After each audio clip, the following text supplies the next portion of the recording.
Amados, nessa noite eu vou falar sobre capítulo 2 de Apocalipse. Que diz assim: escreve ao anjo da igreja que está em Éfeso.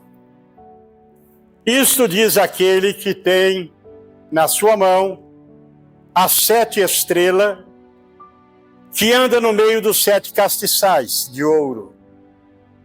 E eu sei as tuas obras, e o teu trabalho, e a tua paciência, e que não podes sofrer os maus, e puseste à prova os que dizem ser apóstolos, e não são, e tu os achastes mentirosos.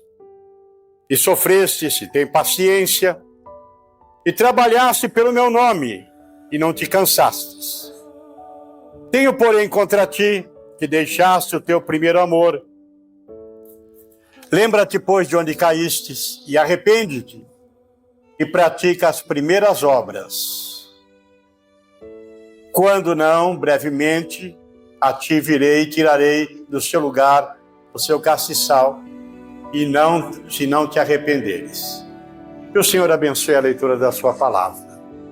Amados, eu estava meditando sobre a igreja de Éfeso e lembrei-me que São João, o apóstolo do amor, ele foi pastor dessa igreja. Não só da igreja de Éfeso, mas ele era o bispo que cuidava das igrejas na Ásia Menor.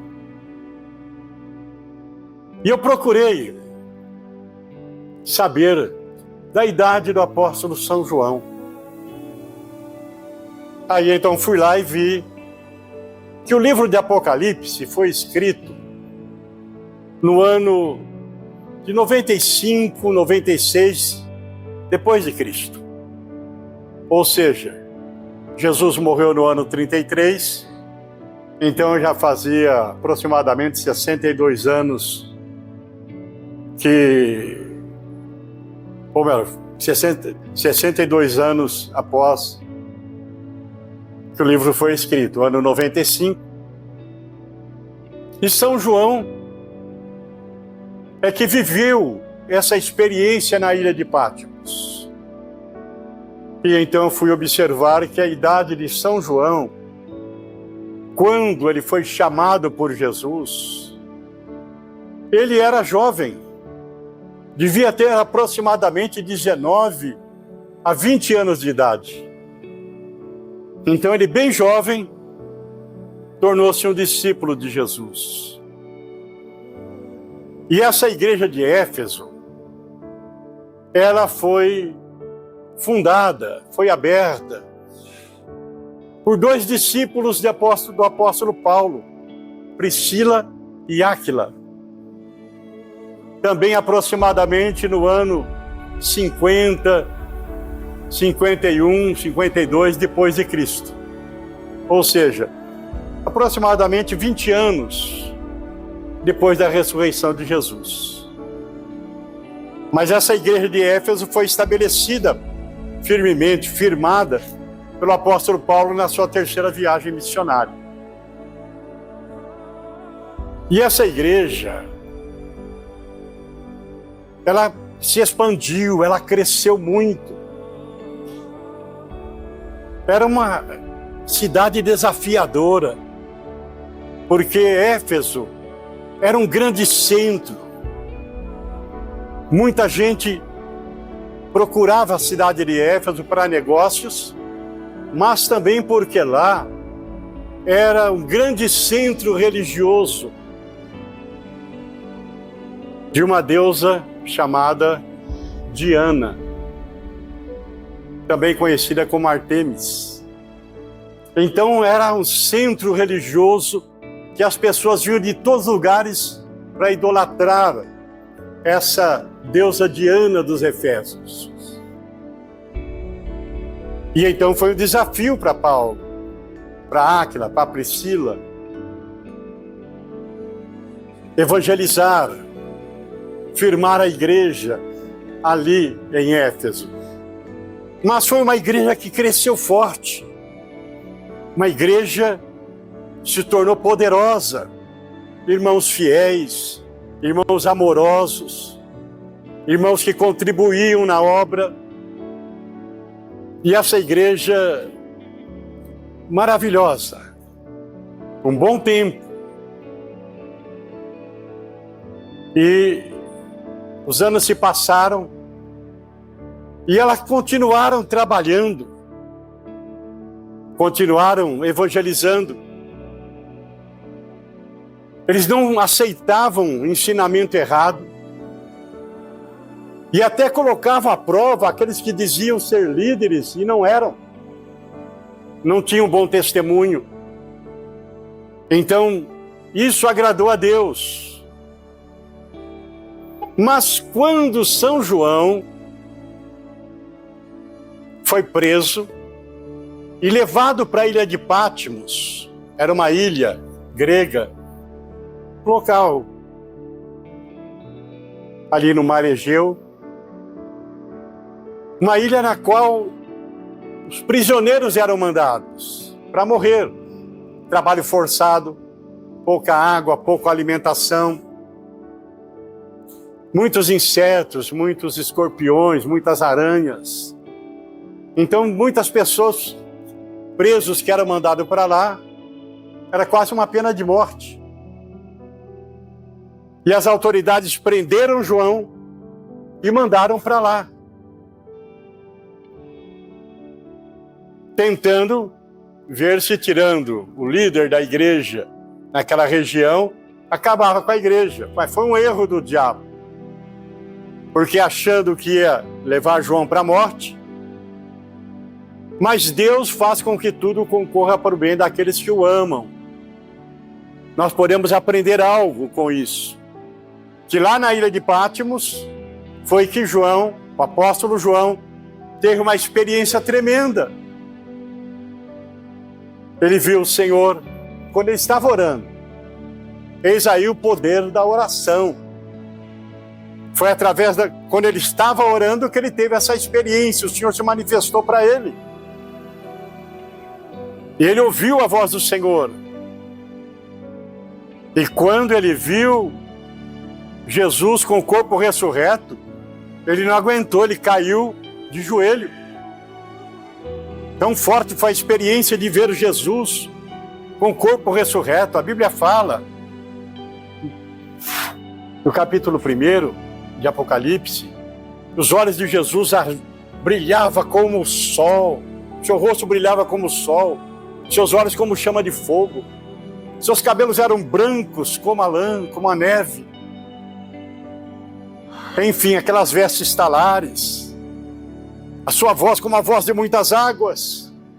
Então João ficou boquiaberto, extasiado com aquela visão.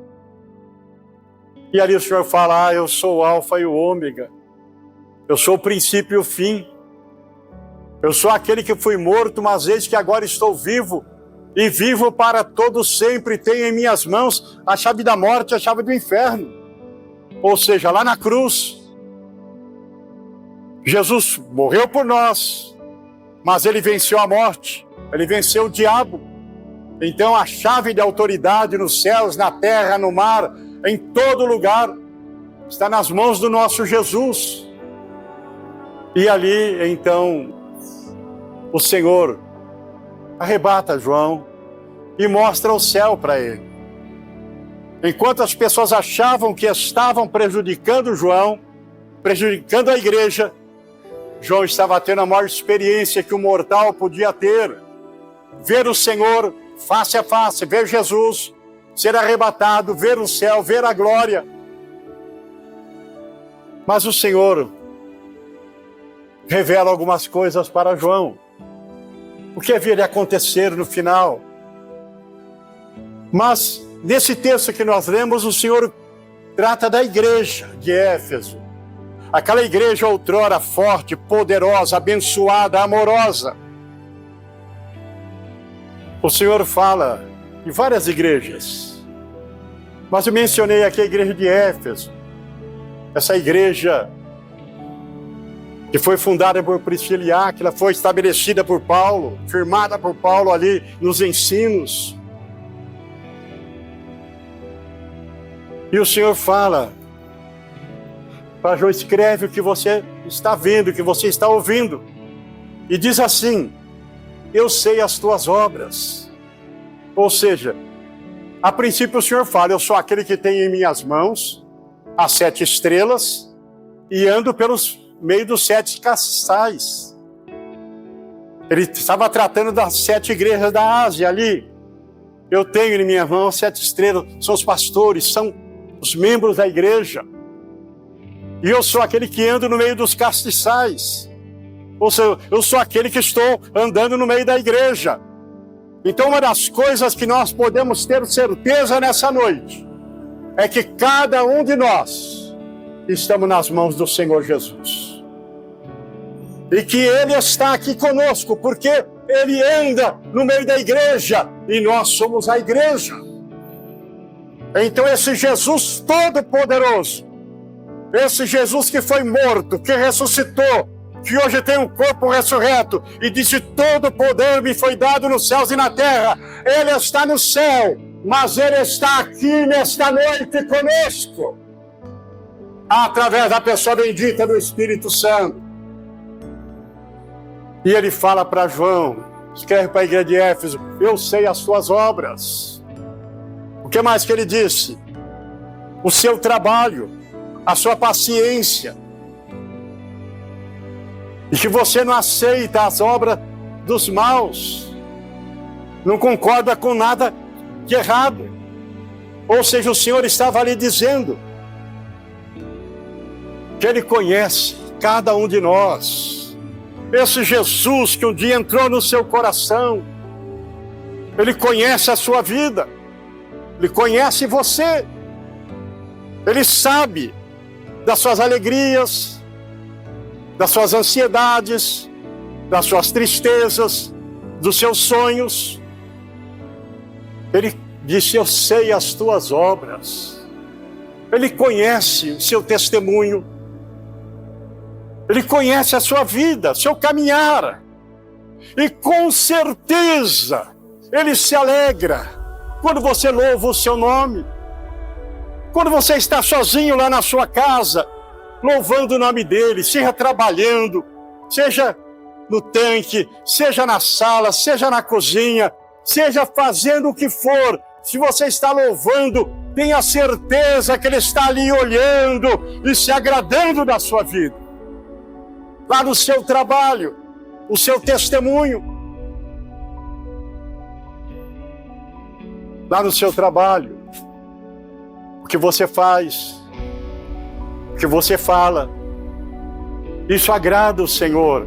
Eu sei as tuas obras, eu sei da sua paciência, eu sei da sua perseverança, eu sei da sua dedicação.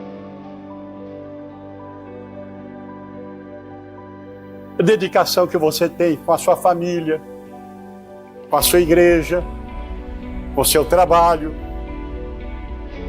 Por isso que a Bíblia fala que o nosso trabalho não é vão no Senhor, quando nós nos dedicamos a ser o melhor esposo, a melhor esposa, o melhor filho, melhor pai, melhor mãe. Isso agrada a Deus. Quando você se dispõe a ser um funcionário exemplar, de caráter, de honestidade, isso agrada a Deus. Quando você se dedica às coisas espirituais, a orar por alguém, a evangelizar alguém, a levar alguém à casa do Pai, a orar por necessitado, a ajudar a quem precisa, isso agrada a Deus. Eu sei das suas obras, sei da sua perseverança, sei da sua paciência.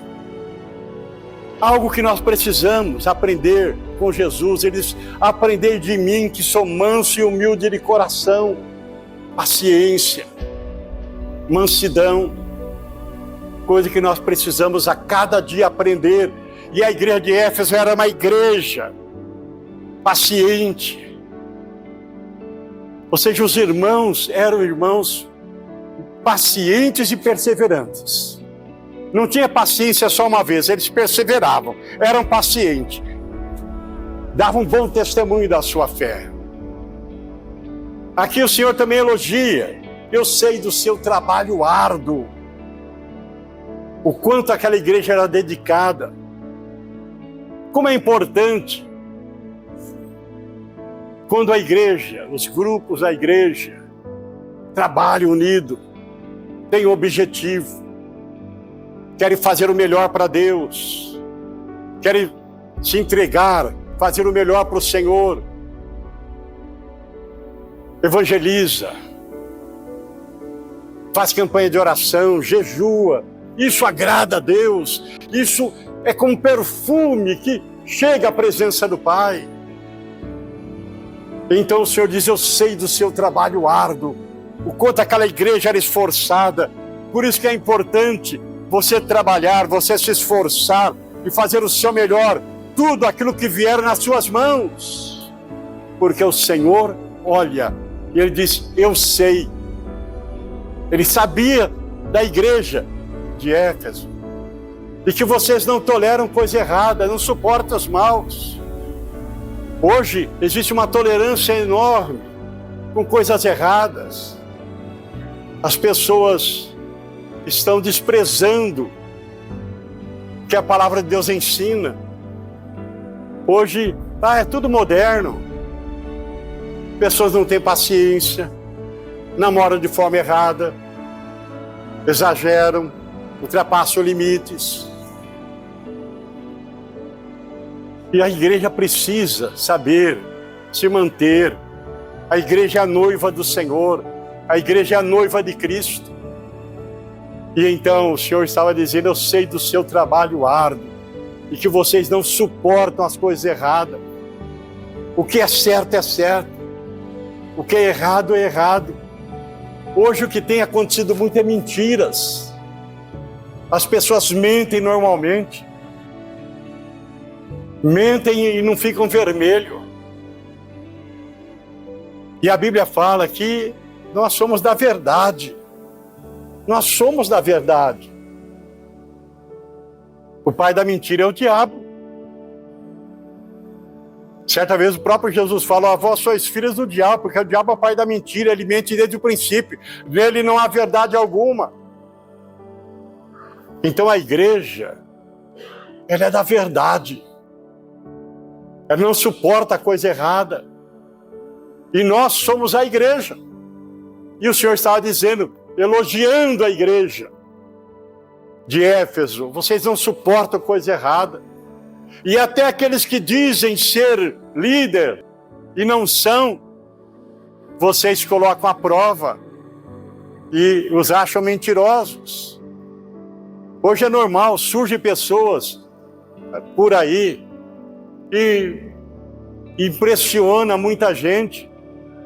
Você não conhece o testemunho dele, não conhece a vida dele. E a igreja de Éfeso, ela era sábia. Ela ouvia a voz do seu pastor, ouvia a voz da igreja. Ela lia as escrituras, ela aprendia. E é isso que nós precisamos fazer sempre. Ouvir a palavra. Saber que nem todo aquele que me diz Senhor, Senhor entrará no reino dos céus.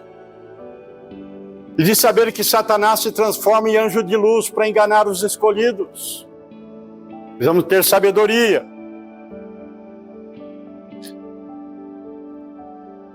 Então, algo que a igreja precisa estar muito consciente. Estamos vivendo a época da imoralidade. As pessoas estão perdendo a vergonha. E a igreja não, a igreja, ela conhece a palavra, ela anda no caminho, e ela sabe que o seu reino não é deste mundo. O seu nome está escrito lá em cima, no livro da vida. Ela está aqui de passagem, mas o seu reino é eterno. Ela vai morar no céu com Jesus. Então, o Senhor elogiando a igreja de Éfeso. Mas o Senhor falou assim, olha, eu tenho porém contra ti algo muito sério. Vocês fazem tudo isso certinho, mas só que a motivação não é a mesma do princípio. Qual era a motivação? Era o amor por Jesus, era o amor pelo Senhor.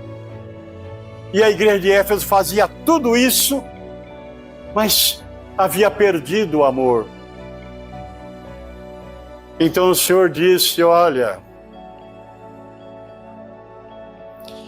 eu tenho, porém, contra ti que a igreja de Éfeso deixou seu primeiro amor. Isso daí, o Senhor não se agradou, porque eles faziam as coisas, tinham aprendido, gostavam de fazer, mas a motivação não era mais a mesma. Amor a Jesus, amor pelo seu Salvador, amor por aquele que perdoou seus pecados, amor por aquele que morreu na cruz, amor por aquele que deu a vida eterna. Vocês deixaram o seu primeiro amor, a motivação não é mais a mesma. Tenho, porém, contra ti que vocês deixaram o seu primeiro amor. Era o Senhor falando para João: escreve aí para a igreja de Éfeso. Mas nessa noite o Espírito Santo fala com cada um de nós. Nós não podemos perder a essência. Deus é amor. Nós não podemos perder a essência. Tudo que nós fizermos, por estar ali envolvido pelo amor, faço porque amo Jesus, perdoo porque amo Jesus, sou fiel porque amo Jesus, oro porque amo Jesus, eu me alimento da palavra porque amo Jesus, eu contribuo na igreja porque amo Jesus, eu sou dizimista porque amo Jesus. Tudo que nós fizermos, seja cantar, tocar, estar na igreja, participar do culto, testemunhar, tudo que nós fizermos é por amor a Jesus. Tenho, porém, contra ti que deixaste o seu primeiro amor. E só tem um remédio para voltar ao primeiro amor. Ele disse: lembra-te, pois, de onde caístes. Quando é que vocês começaram? Lembra-te, pois, de onde caíste. Era o Senhor dizendo: lembra quando vocês começaram a perder o amor, a fazer as coisas maquinalmente. Lembra-te, pois, de onde caíste. Você não está mais orando como orava. Você não está mais sendo fiel como você era. Você não está mais consagrando sua vida. Você não está mais perdoando. Você não está mais estendendo a mão. Está esquecendo de mim. Lembra-te, pois, de onde caíste, onde você começou a falhar, e arrepende-te. Arrepende-te. Peça perdão: Senhor, me perdoa, porque eu quero fazer tudo com amor. Lembra-te, pois, de onde caíste, e arrepende-te. Porque o arrependimento nos leva de volta para Deus. Quando nós nos arrependemos, Deus perdoa e Deus nos renova. Então era isso que Deus estava falando para a igreja de Éfeso. Lembra-te, pois, de onde caíste. Uma igreja poderosa, forte, amorosa. E arrepende-te, porque o Senhor tem prazer em perdoar, em renovar, em restaurar. E eu trago essa palavra para nós na noite de hoje.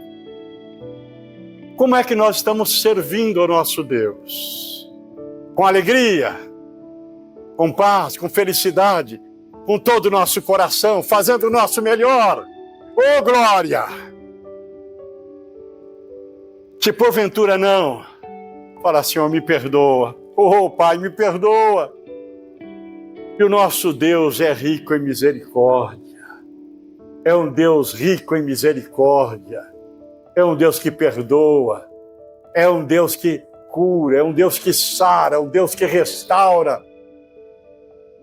Eu fico aqui imaginando Sansão, escravo lá dos filisteus, amarrado lá no templo de Dagon. Ele se arrependeu ali. na hora da sua morte. E Deus restaurou a força dele, ele derrubou os pilares do templo, ele matou mais inimigos na sua morte do que durante a sua vida.